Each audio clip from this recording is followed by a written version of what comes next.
नमस्कार बंधुरा Sushmita simple cooking चैनेले सकलके स्वागत। आज के आमी बानाबो चाना पनीर। ये चाना पनीर खेते असाधारण है, बानातेও खूब सहज।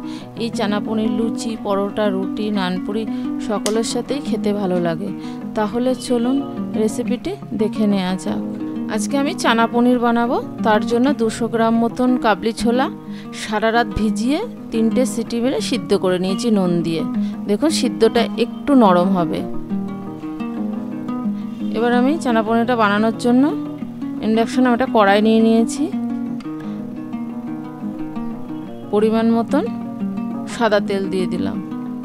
তেলটা কয়েক সেকেন্ড গরম করে নেব। প্রথমে তেলটা আমার গরম হয়ে গেছে। এবার তেলের মধ্যে আমি হাফ চামচ মতন নুন দিয়ে দিলাম। নুনটা দিলে তলাটা ধরে যাবে না, যেহেতু পনির ভাজবো। নুনটাও তেলের সাথে প্রথমে ভালো করে মিক্সড করে নেব। মিক্সড করা হয়ে গেছে। এবার আমি আগে থেকে ছোট ছোট করে পনির আমি কেটে রেখেছিলাম, পনিরটা দিয়ে দিলাম।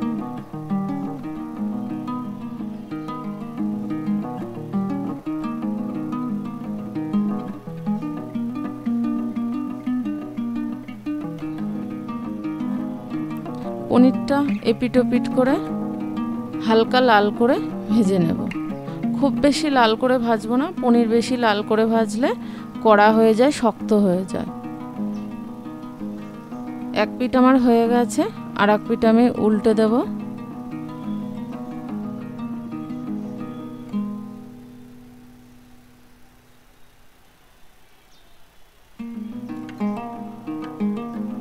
পনিরটা আমার ভাজা হয়ে গেছে। এবার আমি পনিরটাকে তেল থেকে তুলে নেব।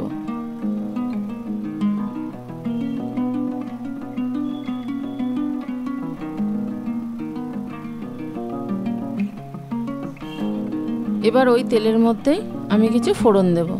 প্রথমে গোটা জিরে দিয়ে দিলাম, তার সাথে তেজপাতা আর দেব গরম মশলা গোটা, এলাচ লবঙ্গ দারচিনি। এলাচটাকে আমি মুখ ফাটিয়ে দিয়েছি। ফোড়নটাকে কয়েক সেকেন্ড আমি ভেজে নেব। ফোড়নটা আমার ভাজা হয়ে গেছে। আমি দুটো বড় সাইজের পেঁয়াজ ডুমো ডুমো মানে জিরি করে কেটে নিয়েছি। পেঁয়াজটাকেও দিয়ে দিলাম।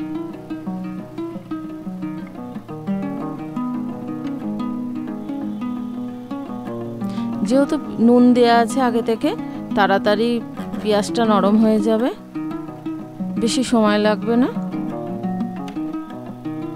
পেঁয়াজটা যতক্ষণ না একটা কালার চেঞ্জ হয় ততক্ষণ ভাজতে হবে।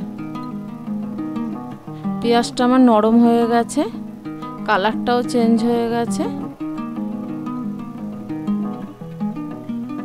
পেঁয়াজটা আমার ভাজা হয়ে গেছে। এবার এতে আমি 2 চামচ মতন আদা রসুন বাটা মেশাবো। 5-6 কোয়া রসুন আর 1 ইঞ্চি মতন আদা, 2 চামচ আদা রসুন বাটা দিয়ে দিলাম। আদা রসুনটাও পেঁয়াজের সাথে 2-3 সেকেন্ড প্রথমে ভেজে নেব। যেহেতু আদা রসুনের একটা কাঁচা গন্ধ থাকে, চলে যাওয়া অপেক্ষা গন্ধটা ততক্ষণ ভেজে নেব।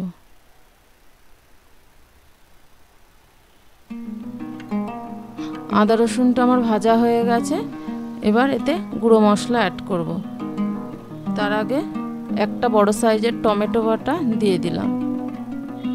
টমেটো বাটাটাকেও আমি পেঁয়াজের সাথে আর রসুনের সাথে ভালো করে মিক্সড করে দিয়েছি। আর দিলাম 1 চামচ টমেটো কেচাপ, 1 চামচ মতন হলুদ গুঁড়ো, হাফ চামচ মতন ঝাল লঙ্কার গুঁড়ো, ঝালটা অবশ্যই বুঝে দিতে হবে, হাফ চামচ মতন কাশ্মীরি লাল লঙ্কার গুঁড়ো, আর দেব 1 চামচ জিরের গুঁড়ো।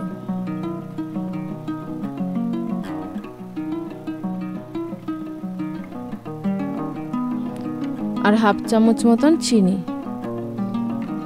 দিয়ে সব মশলাগুলোকে প্রথমে আমি মিশিয়ে নেব।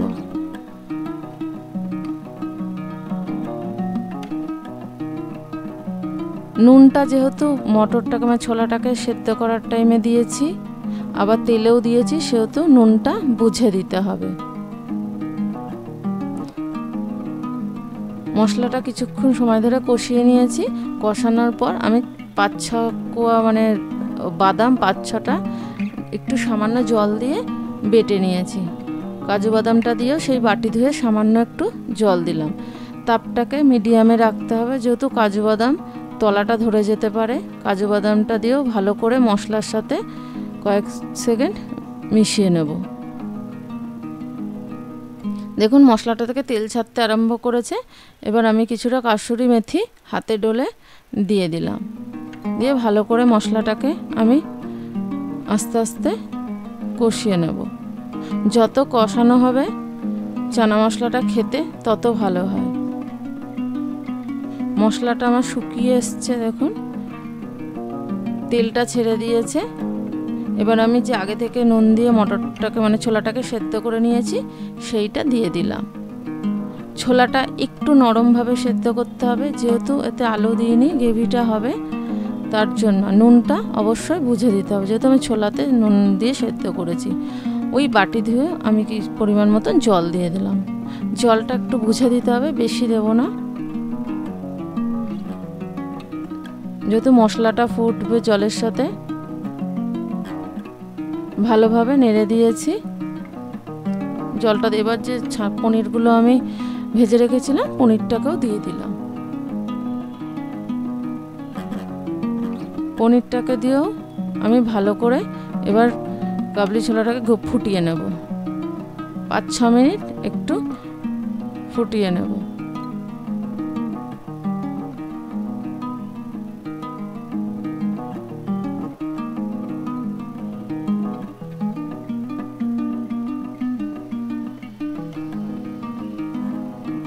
দেখুন ঝোলটা কমে গেছে, এর থেকে আর বেশি আমি কমাবো না।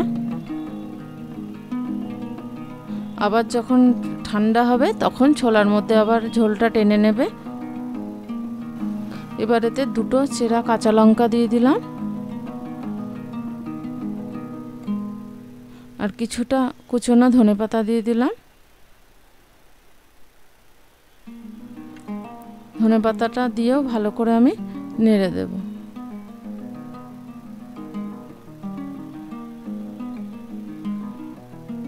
আর দিলাম 1/2 চামচ মতন গরম মশলা।